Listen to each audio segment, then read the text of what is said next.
Welcome to the Swam podcast. I'm your host, Coleman Hodges. Joining us today, Mr. 1430, world record in the 1500 himself. We've got Olympic gold medalist Bobby Finke. Bobby, thanks for taking the time. How's it going? I'm doing pretty good. Enjoying traveling and everything. Enjoyed the meet. Yeah, just having a lot of fun right now.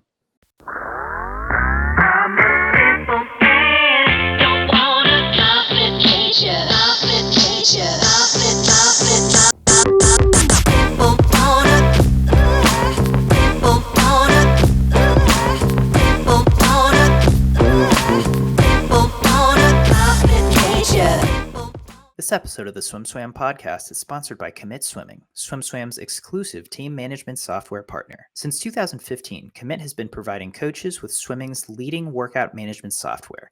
And now, Commit has team management software too. Commit wants to help you make the switch from Team Unify to a simpler, more powerful solution. Their onboarding and customer service team will walk you through every step of the way. Check them out at commitswimming.com to book your demo today. That's COMMIT swimming.com. You had told me that you would be back home in Florida at this point, but then plans have gone awry.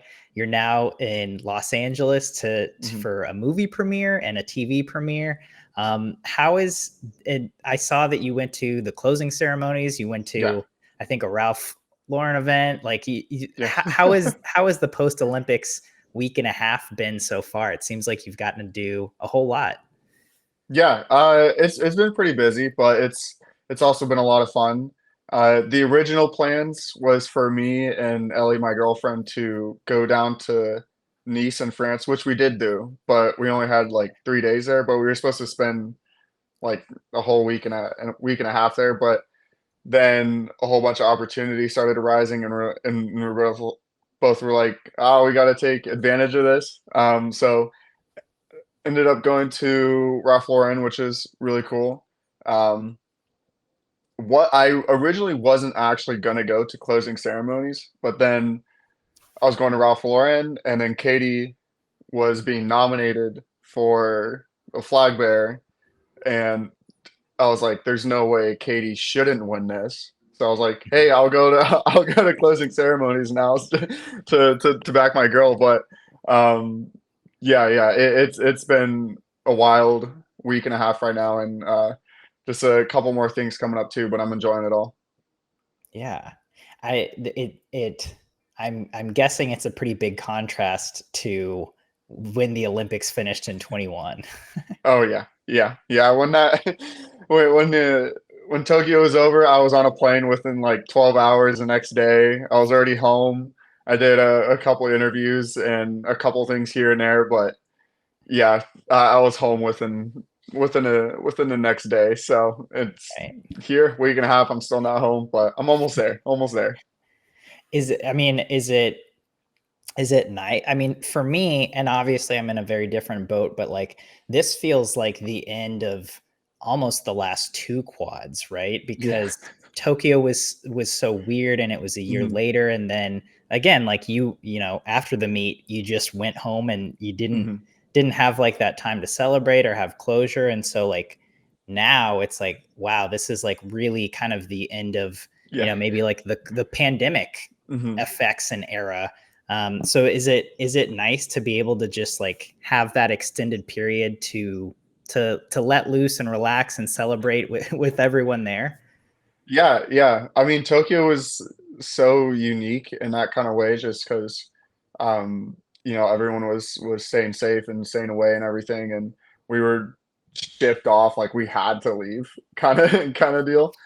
Here we got like freedom, we got opportunities everywhere, pretty much to do stuff. We could stay, you could travel, come back, which is what I ended up doing. And then now like also, these Olympics are like hyped up so much more, I feel, compared to Tokyo. Um, that it felt, I don't want to say it felt like a real Olympics because like I don't know what a real Olympics feels like really. I just have two completely different Olympics feelings.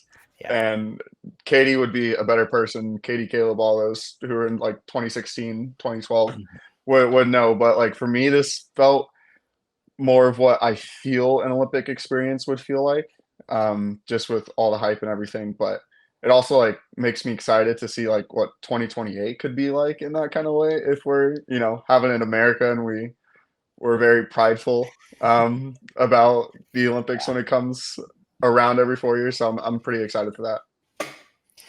Yeah, I mean I feel like that's a perfect transition point to going back to the beginning of these Olympics when the first the few days before the Olympics we had all the hubbub about the village and like kind of things that were going wrong, and honestly I feel like that happens at every Olympics, Oh but yeah, I think yeah, because there was so much anticipation for these Olympics it was like, yeah, oh no. And then the yeah, first few days of competition, you had like the slow pool theory. But and obviously I think you have a better perspective. But like to me, as I was watching, I was like, maybe that's part of it. But like, it also feels like people are just getting into the meat, and there's probably a lot of yeah. nerves because there's so much anticipation for this thing to go off. Yeah, I don't know how much I believe in the slow pool thing. I think it was just like something easy to blame in a Mhm. way. The 100 breaststroke was just weird in general, just because like Yeah, every single one of them wasn't like at their best. It was just yeah, that was like the weirdest event ever. But yeah, the beginning of the village, from my experience with Tokyo and here, like Tokyo was also kind of like a crapshoot the first couple of days. There weren't like enough buses or anything like that. Bus rides were fine. It was still like 20, 30 minutes in Tokyo, but hmm, getting on a bus was the difficult part here. okay, Um, it was pretty much like the same thing in the beginning, but like once the meet started going, everything like smoothed out. Like there was a point where I was the only person on a bus, and I was like nervous I was gonna get like kidnapped or something. So it everything really smoothed over once the meet started going, and bus rides were anywhere from like 20 to 40 minutes, just depending on like, traffic time of day. I never stayed in a hotel. I kind of just stayed in the village the whole time. I had the whole day in between, so I didn't feel necessary to stay in a hotel. Um, but yeah, I mean, once everything like really picked up and they're like, okay, this is what the athletes need and everything like that, everything became good. Food was like that's a whole different story, but yeah, yeah, bus rides were fine. yeah. Were you given like were all USA swimmers given the option to stay in a hotel that was closer to Mm. the competition pool?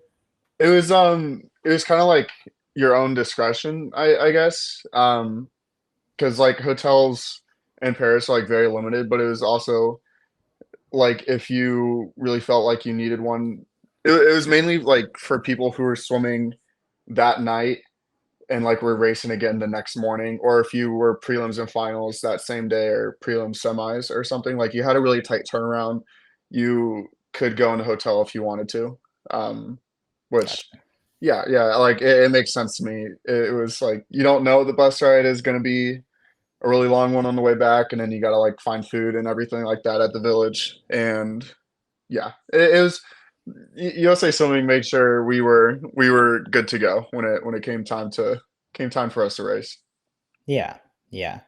And then, I mean, in terms of food, were you able to get what you needed? Alex Shackle was saying that what ended up happening, and maybe this was at the hotel and not the village, but she Mhm. was saying Team USA would like make a lot of breakfasts and lunches, but maybe that wasn't for you because you weren't at the hotel. Yeah, I think that was at the hotel. They did. Team USA is known to like say like we're getting out of finals really late. Like I got out, I Mhm. want to say around 11:30 the night of my 800 or so. Team USA had a dinner there for me, ready, like just in a box, ready to like go and eat on the bus or whatever on the way back. So I didn't have to stay up till like 1 a.m. to eventually fall asleep. But yeah, no, it was village food. It was just typical village food, I guess. Like it's not going to be anything special. It's not gonna be horrendous, I guess. Like some of the food was like, oh, why That's is this good. raw? But yeah, yeah, like it's just basic food at the end of the day. I got what I needed because I just end up carbo loading the whole time. So as long as there's pasta, um, I'm pretty much good to go. And they had pasta, so I was like, yeah, I was fine. Personally, I was good. Um, there what I can confirm the added PD thing. There was some worms. I don't know the whole science. Someone was saying that like it was fine to eat still. Was like I never ate it, but I was like, yeah, sure, whatever. I'm not eating it, but um, yeah, there we did find a couple worms in some of the food. A lot of the food was undercooked, but it was also again towards the beginning of the village when they were running out of food and like basically everything all the problems always arise in the beginning and then they just solve themselves as it goes on, so it became fine very quickly. Yeah. And I mean, that seemed to be the case. Hmm. And again, like, I mean, it's the Olympics, like it's under Yeah, this hyper microscope. yeah, yeah, Every little yeah, thing is going to get blown up. yeah, But that's good. And so for you, uh, is your first race day 3, day 4? yeah. Day three prelims 800 is day three, and then finals next day at day four. So I mean, I guess that's not too far into the meet. No, But yeah. how take me through the 800 from your perspective. I mean, I mean, what was it like heading into a meet as the defending Olympic champion? Did you feel it? Yeah, it was weird. um I don't know if I necessarily felt the pressure from like being the defending champion, but just kind of the pressure of the own expectations I kind of set for myself going into the meet. Um, the first like prelims race was by far the most nerve-wracking, I think, out of the entire meet, other than the mile at night. But like I was really nervous behind the blocks of the prelims of the 800. The finals, I was nervous, but it was like manageable kind of way. But prelims, it was all about like, it's your first race in the meet. You're hoping the meet's gonna go well. So like you don't like need this race to go well, but you need to like feel confident about like this race. And I did. I went my fastest morning time in an 800 that I think I've ever gone, at least morning prelims time. Because like Mhm. Tokyo's at morning, but it was a final, so I was like sprinting at the end, so it was a little different. Um, so I was confident about that, but then I saw how fast it was to make it back, and I'm like, oh boy, this is this is gonna be like a dogfight at the end.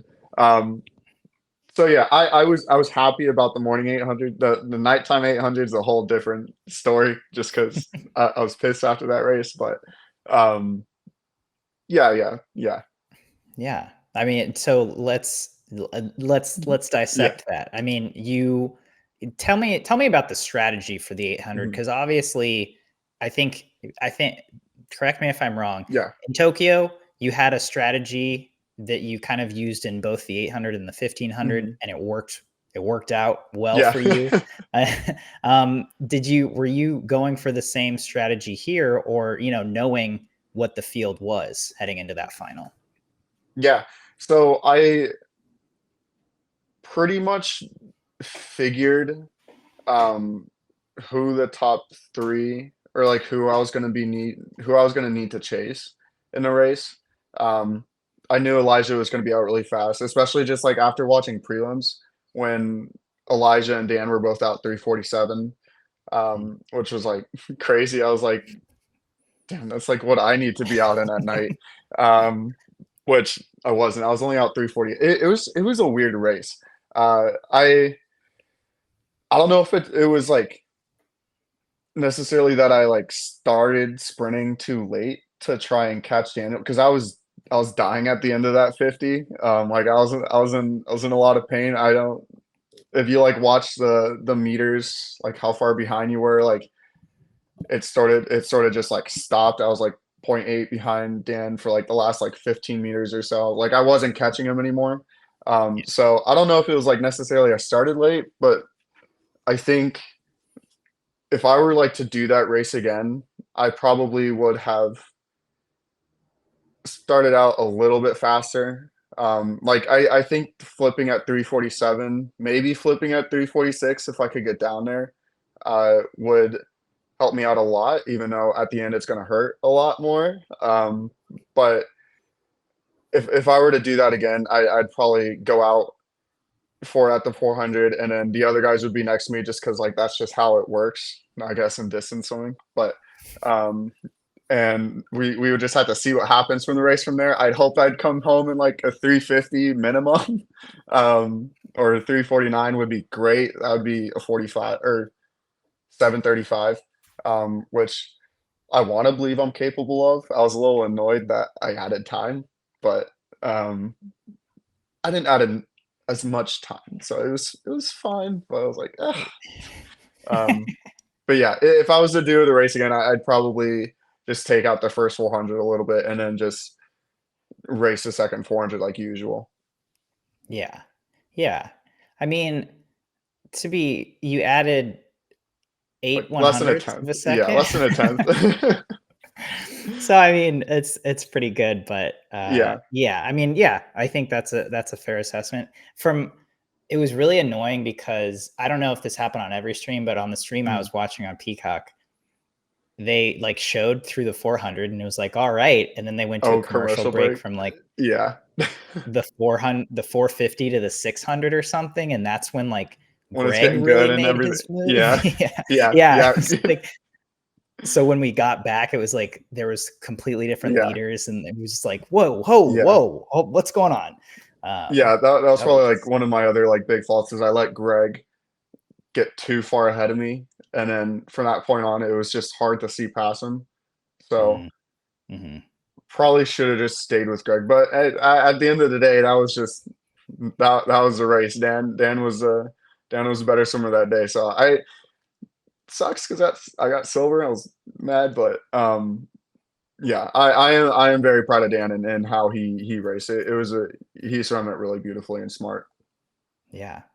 The So, and to give context, you were in Mhm. lane two, Greg was lane three, and Dan Yeah, was in four. yeah we were all next to each other. Yeah, and then those were the three men that ended up medaling. Dan Mhm. was gold, you were silver, Greg was bronze. Yeah. How I mean, I'm not trying to rub salt in the wound, but have you ever No. been that upset after a race? Uh, yeah. I have a lot of expectations on myself, like my own expectations for myself to do well. Um, and our training camp before, like in Croatia and Raleigh, where they were really good. There's always like some bad practices, but they're kind of just like I feel like when I say like at my age, I feel old, which I do feel old. All right. I'm 24, I'm old. So like the bad practices like at my age are just kind of like funny, I guess. In what way? They'll just be terrible. Uh, so okay, I'll give some context in this one.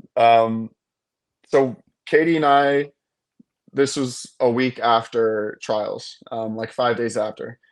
We were doing. It was only around like 6,000 or so, and the beginning of the practice was three 1500s, short course meters, one pole, or sorry, one swim, one pole, and then one with fins. And the time didn't matter.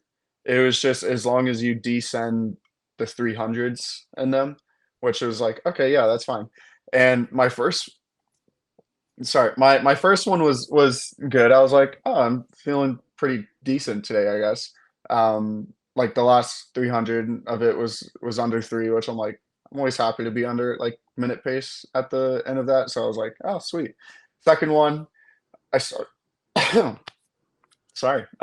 Second one, I started out pretty well, and then like the last 300, I added like 8 seconds or so from like the previous one. So I was like, oh, we might be in some trouble on this one. And I'm ahead of Katie at this point. Like I'm like 100 ahead of Katie, so I have like some distance between me and her. And I kid you not, on the last 1500, it took me like 25 minutes to complete. I was so far down in the gut. Like Katie caught up to me within her first 200. I was not moving with fins. Like it was so bad.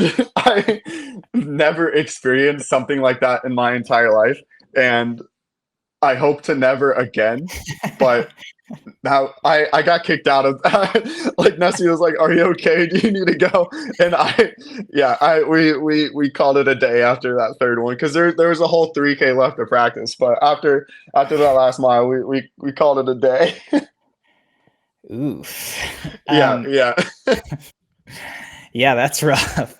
Are yeah, are you yeah. someone who normally does well with fins? I hate fins. No. Okay. Like but it wasn't fins though. It Yeah, wasn't because it was like it's gonna happen I either couldn't way. push off. I couldn't. Yeah, it was like I knew something was up on that last 300 of the previous 1500. I was like, this last one might be a little rough, but I didn't think it was going to be that rough, I guess. Yeah, that's that's a bummer. Yeah. Especially when you know you have another mile. Yeah, I got another two I got to do and yeah, yeah. Hey, Yeesh. but everything worked out in the end, so yeah, I'll Yeah. take it. Yeah, right. Yeah. Okay. So maybe from where you're at in life now, your swings are higher. Oh yeah, yeah. Like it's I don't know what I'm getting that day in practice. It's either good or it's gonna be like that one. But yeah, Yeah. things are getting more exciting, is what I'm seeing. There you go. That's a good way to look Yeah, at it. But you had a good training camp. You were yeah, good coming out of it.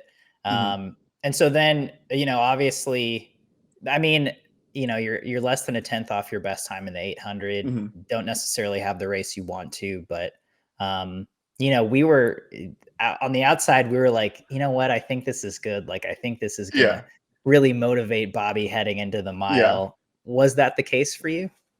yeah, yeah. Yeah. Like at the end of the day, when I look back at the race, like it wasn't bad for me. It was just because I hate losing it, and like it was the Olympics, and like a silver is great, but it's also like, dang, you're like that close to like winning, and it was like, ugh. But um, yeah, so like it stings, but it's also like it was a good race for me, and I did have to take like that kind of like feelings and emotion I felt after that race and try and use it for my benefit in the mile, which I felt like I did really well. I felt really good in the mile at night. Prelims was prelims. Prelims never feels good, even no matter how hard I'm trying. Like I'll go 15 minutes and it will feel the same thing as going like 14:40, 14:45 in the morning. Like it just sucks. It's a morning mile. It's not fun. So got through the morning, which was the fastest morning it ever took to make it back, I'm pretty sure, Yeah. which How do was you absolutely nuts. how do Um, you warm up for that for a morning mile? yeah, it's for me, it's just a lot of stretching, I guess. Okay. That's what I found works best just for myself because I mean, I just feel terrible in the mornings. I wish I felt good. Kieran loves morning swims, but I'm like, ugh, I'm kind of envious of that. But Yeah. yeah, it's just like one of those races where you're gonna feel bad. So you just I try to make it as feel I try to feel as much as I do in the nighttime as I do in the morning. So for me, that's just pretty much stretching a lot before the race, and yeah, warm showers and everything like that, pretty much. Mm-hmm. Gotcha. Yeah, it took 14:45 Yeah, to make yeah, it back, which is yeah. See, crazy. this is why I don't think the slow pool is like a thing, like because both the distance races were the fastest it's ever been to like make it back. So I'm like, I don't know what's wrong with you sprinters or whatever, but for us distance swimmers, this is great. Right, yeah, no kidding. Mhm. And I do think it's kind of odd that, like, in the mile, ninth was 5 seconds Yeah, back from yeah, eighth, and then in the Mhm. 800 there was a kind of a considerable gap too. Mm. So Yeah. I thought that was interesting, but Yeah. yes, it's fast time to make it back, and then Yeah. yeah, it how do you handle the, I guess, a day and a half in between Yeah. prelims and finals? Yeah. I mean, for me, it was just laying in my bed. Um, Kieran was my roommate, so he would just he would just be in there just watching me lay on my bed while he was resting in between his um, cheer squad events in the stands because he was all done and I was so jealous. But yeah, it was just a lot of it was just watching TV and laying down. I don't really do much outside of that in the first place. So uh, yeah, I caught up on a lot of Game of Thrones, started watching that, and I would have watched Brooklyn Nine-Nine, but Peacock doesn't allow that over there, or like it Uh, does. Yeah, so wasn't able to watch that. So I was watching Game of Thrones, which I just finished on my plane ride over today or yesterday. nice. Yeah, yesterday. Yeah. The So like the actual series or House actual of Game of Dragon? Thrones. Yeah. So now I have to start House of Dragons. Yeah. Nice. Yeah. Not done yet. Yeah.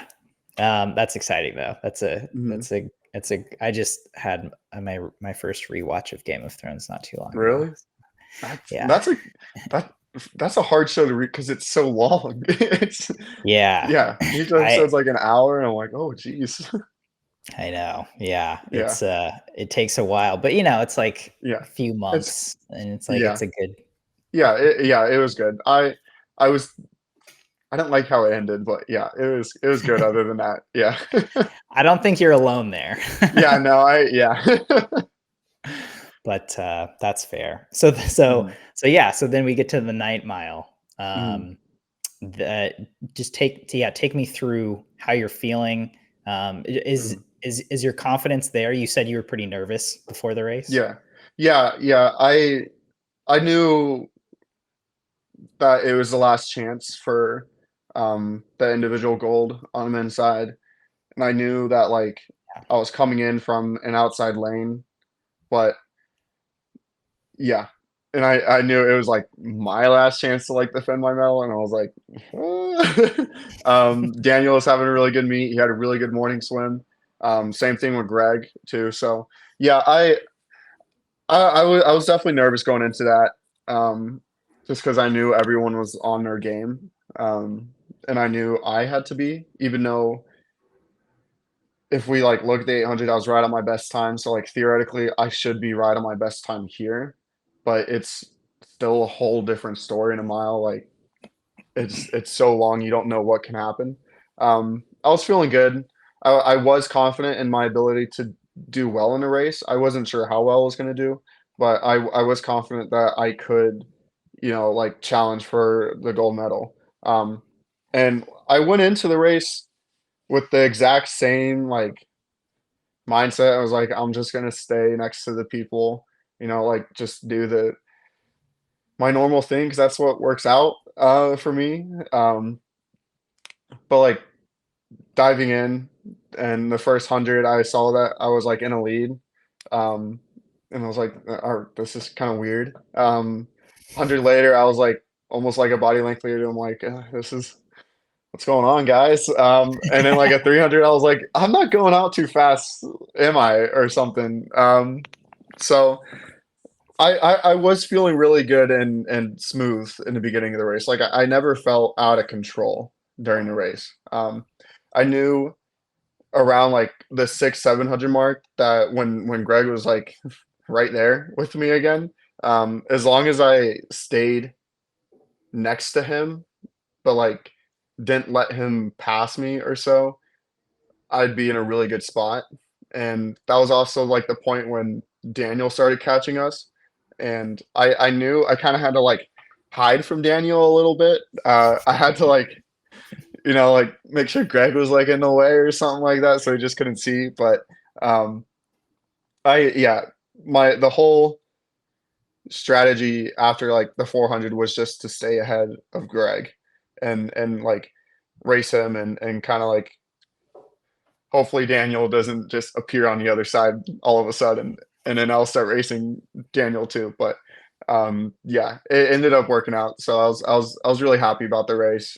Really relieved. That was probably my biggest emotion was just relief that we did it and we got on the board.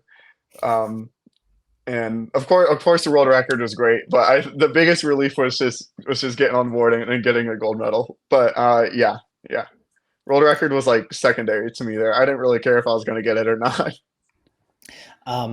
I think you said on NBC, could you see the line or you could see Yeah, the board?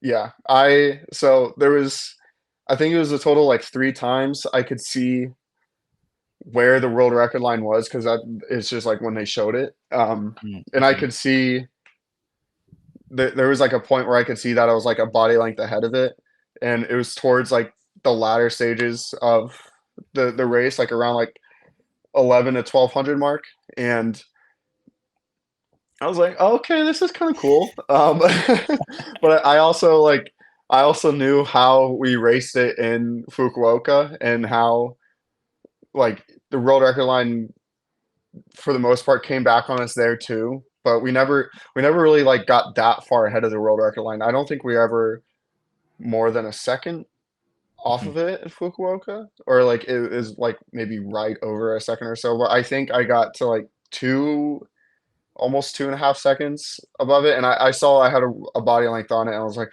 oh shoot, this this is gonna suck. But it was like still like really motivating to. It really helped on the last 50. I know that just because I was like I know he came home 25-7 and but I know I also have like the ability to come home fast, so try to feel good on the second to last 50 and just sprint the end, try to do whatever I could to hold it off, which I was grateful that I did. And yeah, I think my favorite part about that race was that I like Coach Whitney was telling me Nesty was crying at like the 400 mark or something. So like to me, that was just like it was just like really funny because like Nessie doesn't cry, um, but it also like meant a lot to me that like he got like really emotional. Like it was like I was like, oh, Nessie. He was crying because he was so happy that you were going out well, or he. I don't know. I don't know. Um, but yeah, no, it was awesome to because I feel like I'm not really that emotional of a person for the most part. Um, I celebrated after the race. I'll have like I'll have my moments, but to like see it out of like someone else, I was like, oh, my heart. So Yeah. yeah, that part meant a lot to me because been together for like 6 years now, and we've somehow progressed consistently every single year. We've gotten better. So like, yeah, it's like crazy to me the journey we've been on together. Absolutely. Yeah, I was as you were explaining all this, I was curious like, oh, Mhm. did Nesty have words of wisdom for you after that 800 or before the mile or, Yeah, I'm sure you guys had a moment after the mile as well. yeah, yeah. It actually took me a while to get over. I didn't see Nessie until we hugged at um like after the award ceremony, just because I got stuck behind interviews doing that a while, and since it was the last night, I think they like assumed we weren't going to warm down, but there wasn't a long break between the race and awards. So after interviews, I was immediately rushed over to awards, and I didn't get to see him until afterwards when hugged him, hugged my assistant coach who was coaching Venezuela, and then hugged Whitney and everything. But yeah, it was really awesome, and I saw him after the awards over by the team area, and embraced a lot and everything. Yeah, it was Yeah. sweet. Nice. Yeah, I mean that's great. Yeah.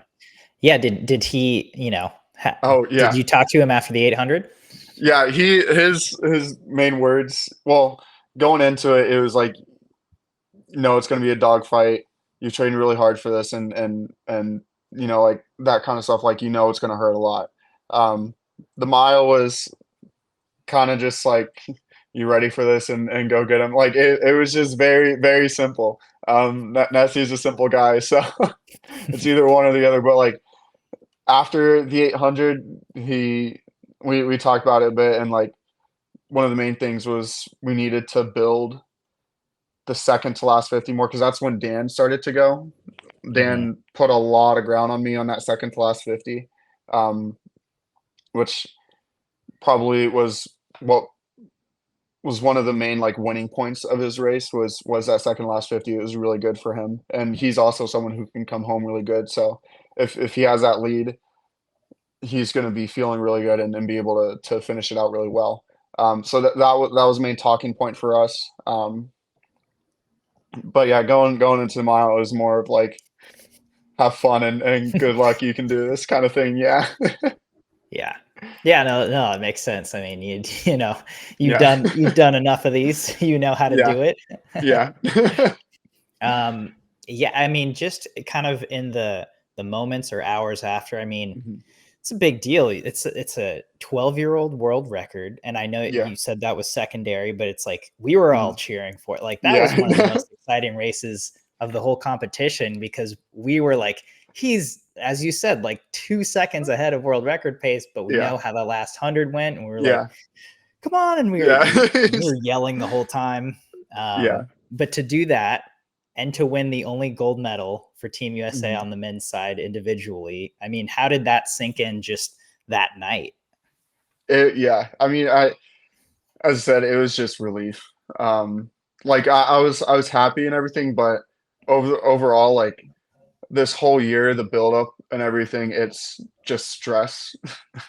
And as you get closer and closer, it's just more and more stressful. And it was eh, at the end of the day, I was just relieved to like be able to get it done and do it. And I got all the boys behind me, and we were all really really happy, and they were cheering me on the whole time. So um, yeah, it was just full relief. I was like, oh, I can sleep now, kind of relax, and yeah, it was really nice. Yeah. Do back to Nesty. You know, Mhm. you got to be at an Olympics where your coach was the head coach for the Yeah. men's side, Yeah. and you also, you know, there's quite a few Gators on the team. Mhm. Kieran, Caleb, Katie on the women's side. You know, Mhm. how is it having such a squad of Gators on the Olympic scene, and especially to have Nesty as the leader? Yeah. I mean, it's amazing. It's it's kind of like one of those things you don't like really realize is happening. Like not everyone really gets the time or not time, but like the experience to have like their coach be a head coach and you get to be along with them and join them on that process. And I've grown up with Nesty quite a bit because he coached my oldest sister. So I've known him since I was like 12 years old or so. Um, so he's been in my family a lot. And, Katie's joined us 3 years ago. Caleb's obviously been a Gator for the longest time. I came in with Kieran, and Luke Whitlock, who's going to be joining us in a couple weeks, is really exciting. So to join it and swim with that squad it was just awesome and a really big honor. I get to do what I what I love with like some of my best friends and the best training partners in the world. Yeah. So what now? Yeah. Um, right now, just relaxing. Yeah. I'm enjoying my time, eating all the junk food I can. Yeah, yes.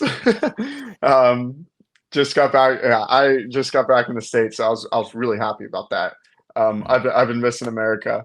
Um, so got back here, relaxing, having fun, and I won't start swimming again until probably September 1st, but I want to take that first month to like have fun, I guess. Like I want to just relax a bit, but like swim to like stay in shape. I need a nice break right now, just because of like how stressful the whole last year was.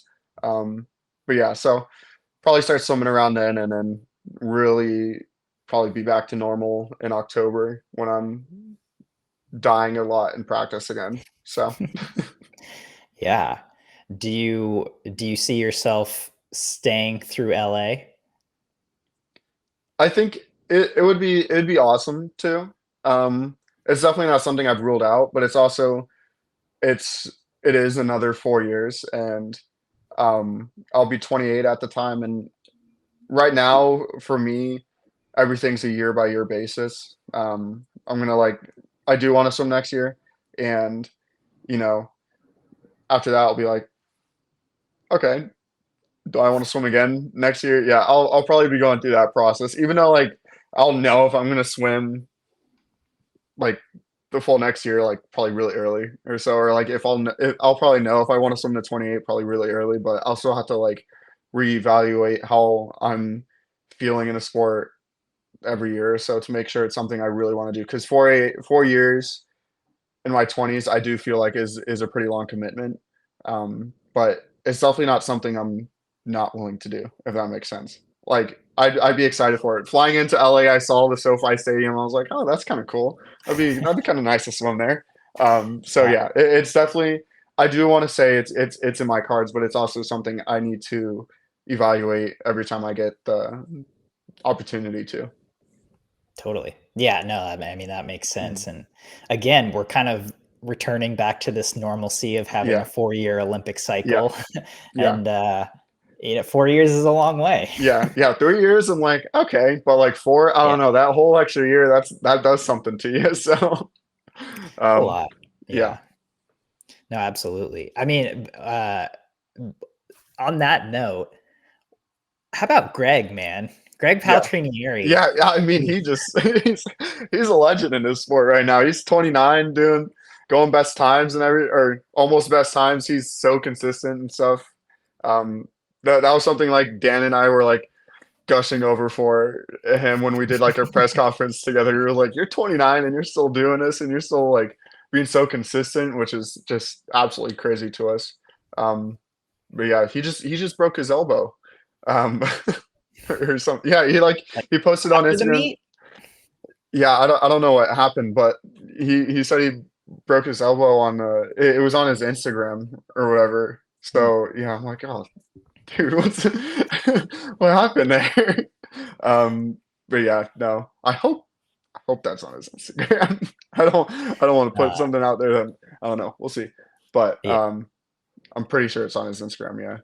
is, So, but did you hear him say anything, or have you taken any way have you talked to him just about, like, what keeps him oh, in the sport, or, how he's able to stay at his yeah. best at that age? I mean, you also train with Katie, and so I'm Mhm. guessing maybe you've picked up, Yeah. how to Yeah. maintain and as a distance swimmer in this. Yeah. I mean, I every time I hear it, it's just like the love for the sport. I guess like they love training. Um, and Greg's a great guy, from 2012 on is when I started watching him when he made that final in London. Because I've seen Sun Yang's video hundreds of times, and I knew Greg was in that race because I was like, oh, who's someone's 17 in this race? That's kind of crazy in the Olympics at the final. Um, Right. so I've seen him race hundreds of times. I've seen Sun Yang race hundreds of times.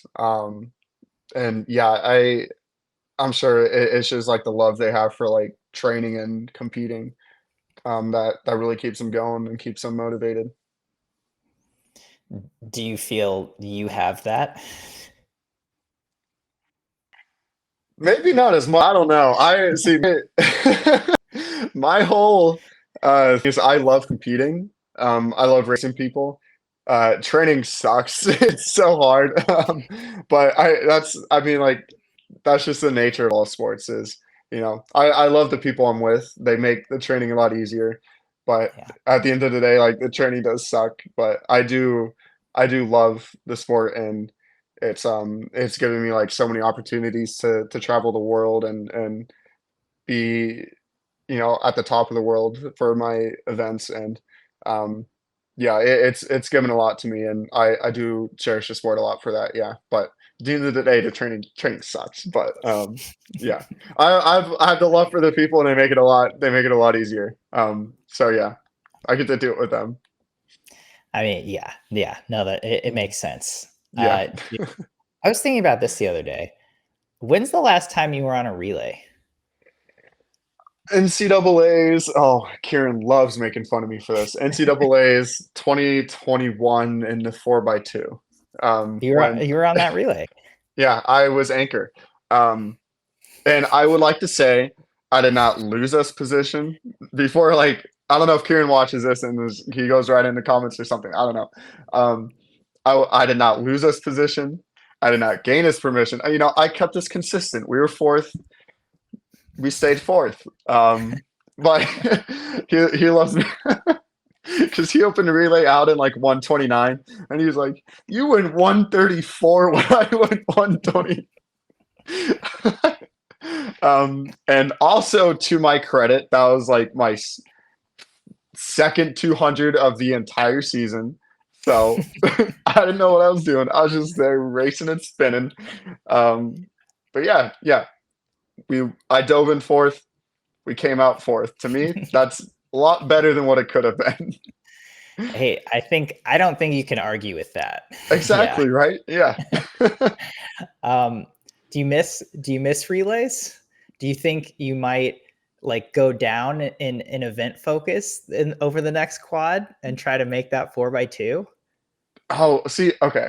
If I do a 200, it would be two fly or two back. And I would have loved to have done two back this year, but it was in between the 8 and a mile, and I'm like, I'm very picky about those events. Like, I need my rest in between them. So yeah, I wish it was like the first day, you know, because that's why I did for free instead of 4 a.m. was because it was the first day. And this year I'll be going back to 4 a.m. because it's in the middle of trials, so I get a Right. day off Okay. in between each one.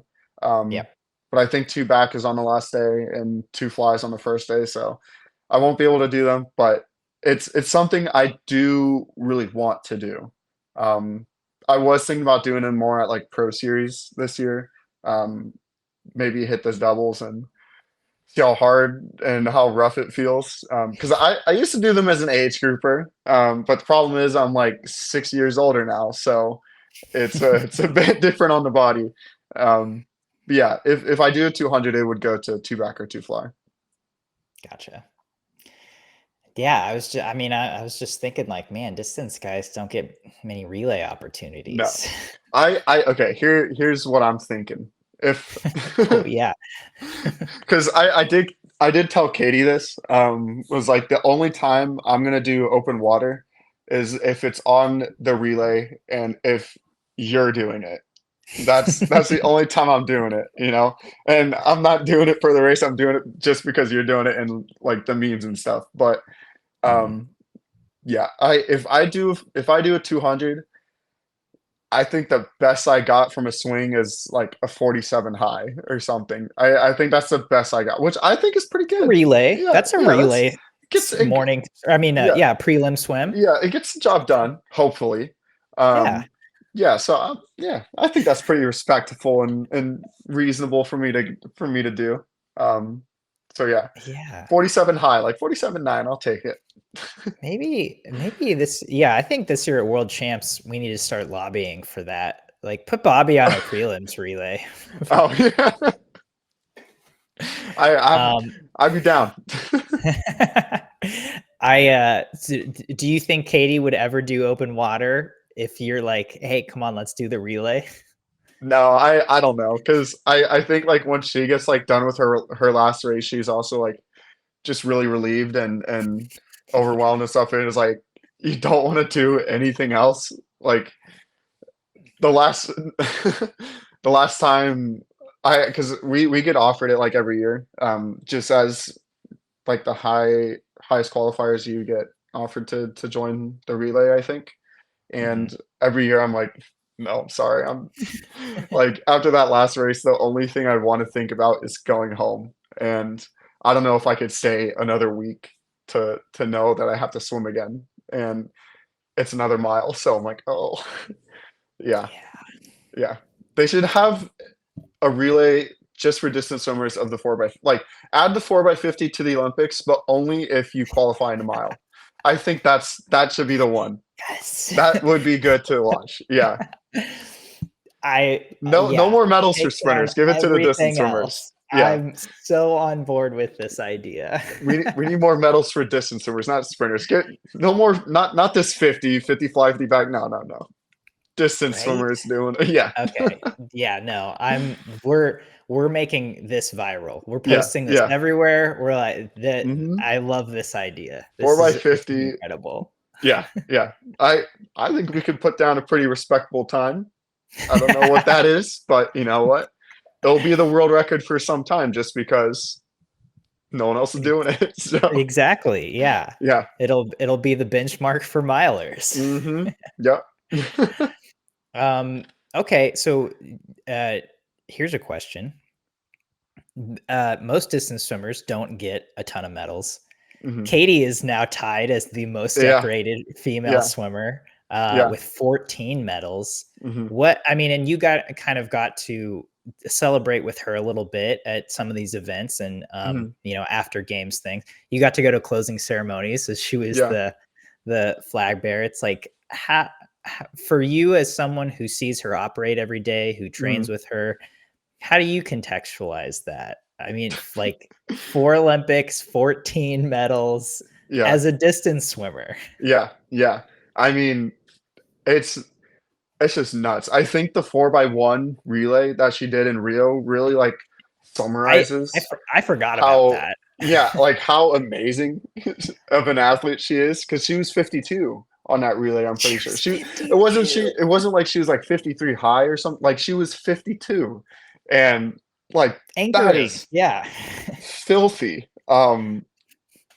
Like I think I forgot what Tori was like 51 high, I think, on a relay or something. And Yep. Yep. but yeah, Katie was 52 as a 800 miler primarily. Um, yeah, she's. I mean, Michael said it a bunch over, but like she's literally like the goat of like freestyle swimming. Like people can like claim Ian Thorpe and whatever. Like yeah, like he was great, but like look at Katie. I mean, you can't like argue with all of she's done for this sport. So yeah, it's I'm not even surprised too by it after like seeing how she trains in practice. So I'm not surprised, but I'm also like still in shock of how incredible it is and how incredible she is. So yeah. the I mean, yeah, it's like, Mhm. no one else has three-peated in an event Yeah, aside from Phelps. Like she yeah, four-peated, which yeah, Phelps has done too. But yeah. um, that 800 free, I mean, I'm guessing you weren't surprised. I wasn't surprised. Like I Mhm. didn't think she was going to lose it. But the Yeah, way she won that event with like yeah, Titmus was having a great meet. yeah. She had said before the meet, like I'm really gonna try to give Katie a run. I don't think I've Mhm. swam my best 800. And then she was like kind of with her, and you were like, Yeah. or within striking distance. It's like, oh Mhm. man. And then at the 600 or the 650, Katie's just like a freaking professional. Yeah, Was like, see you yeah, later. yeah, yeah. Because it's like not well. I don't know what. Do you remember what their 400 split was? Were they out? Because Katie looked. I don't think Katie swam it the way she normally swims it. Yeah, I think she was racing. I think she was just racing Arnie in the beginning yeah, of the race, and then was just because like going at the end. Yeah, and it was like I feel comfortable next to you. I'm gonna like push it into the next year, and like if you can hang with me, you can hang with me. But if you can't, like bye, kind of thing. yeah. Yeah, I think from like an outside perspective looking in, that's what I was imagining going on in her head. Mhm. Mhm. Yeah, no, and I think that that totally summarizes that correctly, or in my mind it does too, because Mhm. we're so used to Katie just going right, or just Mhm. being like in the mile, she Yeah. won by Yeah. like a pool length or Yeah, something, she's got like just a body something length that and a half at the 100, and right. and it just keeps going and going and going. And I think that's what made me a little like, wait, what's happening? Is because she Mhm. did swim it a little differently, and Yeah. it makes sense that it would be just to race, but Yeah. she she's a racer Yeah. because Yeah. she Yeah. just took care of business. Oh, yeah. Yeah. I'm well aware she's a racer. Trust me, I'm well aware of it. You probably know better than anyone on the planet. Oh yeah, I'm more terrified of her than anyone on the planet when it comes to it too. So Well, that's great. I think I'm questioned out, Bobby. no, I appreciate you taking the time and answering no, all of my silly and serious questions. no. Thank you for having me. Yeah, Congrats on a great Olympics. thank I you. mean, how's it feel to this last question? I promise. No, no, no. Yeah, yeah. How did it I feel to got all repeat? day. I mean, I know you Yeah. kept saying relief, Mhm. but it's like now that you've been able to sit with it a bit, it's like you defended your Olympic title. Yeah, yeah. Yeah. It felt really good. Because I 50 no, because I think I was the only one who repeated on the men's side. Yeah, let me.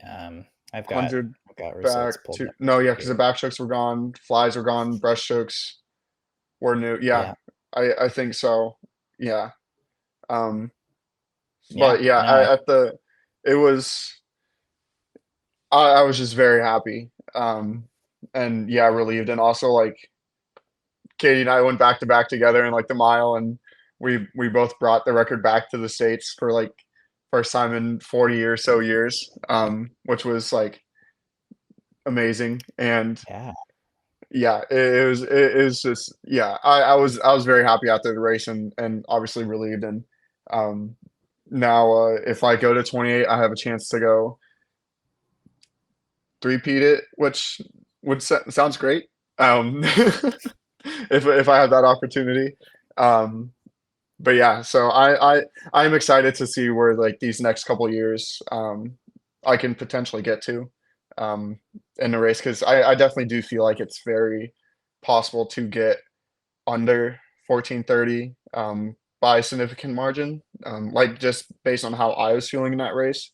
Um I do feel like I could have dipped under, because I haven't felt that good in a race since like it's very rare to feel that good in a race for me. It's at this age like Matt Solinsky would show up to our practices sometimes, and he'd always say like feeling good's a luxury.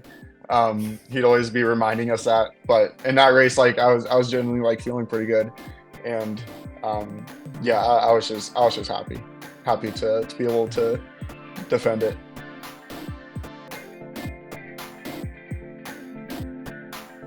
You've been listening to the Swim Swam podcast. Stay tuned for new episodes every week. You can take Swim Swam podcast on the go by subscribing on your favorite podcast platform. Look for links in the description below, and be sure to subscribe to our YouTube channel for more videos as well.